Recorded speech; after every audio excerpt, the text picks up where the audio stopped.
25 તારીખે તાલુકા પંચાયતના પ્રમુખની ચૂંટણી હતી અને ભારતીય જનતા પાર્ટીના સભ્યોએ પ્રે પ્લાનિંગ મુજબ અંદર બખેડો કરી અને ચૂંટણી બંધ રાખવાનું કાવતરું કર્યું અને એમાં એ લોકો સફળ થયા। નવેસરથી 27 તારીખ આપવામાં આવી, સભ્યો ઉપસ્થિત રહ્યા, પણ અધિકારી શ્રી બીમાર હોવાના કારણો આપીને ચૂંટણી 3 વાગ્યા સુધી મુલતવી રાખવામાં આવી। ફરીથી ત્રીજી વખત 3 વાગ્યાનો સમય આપવામાં આવ્યો। 3 વાગ્યા અધિકારી હાજર રહ્યા નહીં।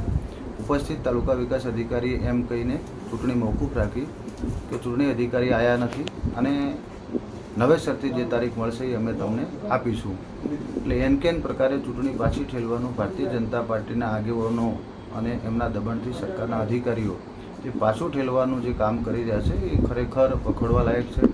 કારણ કે અમારા જે 22 સદસ્યો છે એમાંથી 12 સદસ્યો કોંગ્રેસ પાર્ટીના છે અને 10 ભારતીય જનતા પાર્ટીમાંથી ચૂંટાયેલા છે। 12 પૈકીમાં એક સદસ્ય જાડા સીટ ઉપરથી ચૂંટાયેલા છે, જેનું નામ છે કિંજલબેન નાગજીભાઈ ઠાકોર, જે ડિલિવરીમાં છે અને એની ડિલિવરીની ડ્યુ ડેટ ચાલી રહી છે। ગમે ત્યારે અહીં બેનની ડિલિવરી થઈ શકે છે।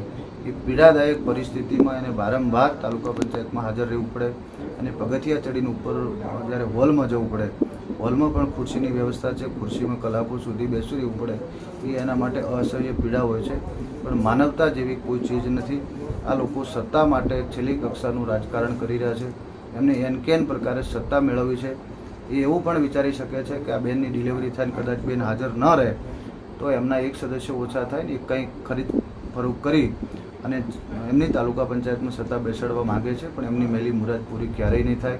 12 સદસ્યો મક્કમ છે અને ખાસ કરીને કિંજલબેને પણ ગઈકાલે કહ્યું છે કે જરૂર પડશે તો હું જે મિટિંગની સભાનો હોલ છે એમાં મારી ડિલિવરી થશે તો પણ ચાલશે।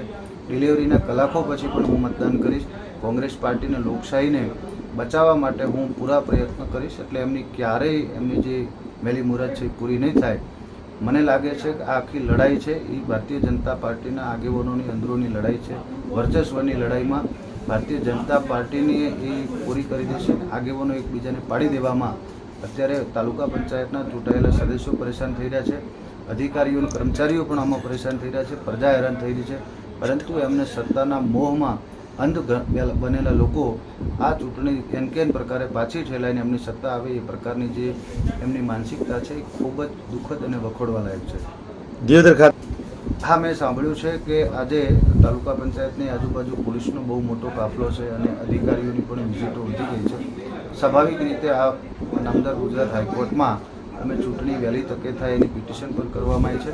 બીજી બાજુ આખા ગુજરાતમાં અને આ ઉત્તર ગુજરાતની અંદર જે રીતે ચૂંટણી પાછી ઠેલવાના જે પ્રયત્નો થયા છે અને એમની જે રીતે થૂ થઈ છે, એમની જે પરિસ્થિતિ બની છે એ જોતાં લાગે છે કદાચ આજે આ લોકો ચૂંટણી કરી શકે છે। આજે નહીં તો કાલે પણ ચૂંટણી થવાની છે, કોંગ્રેસ પાર્ટીની બોડી બેહવાની છે। એમને ભગવાન સદબુદ્ધિ આપે, વહેલી તકે ચૂંટણી થઈ જાય તો પ્રજાના હિતમાં છે, એમના પણ હિતમાં છે।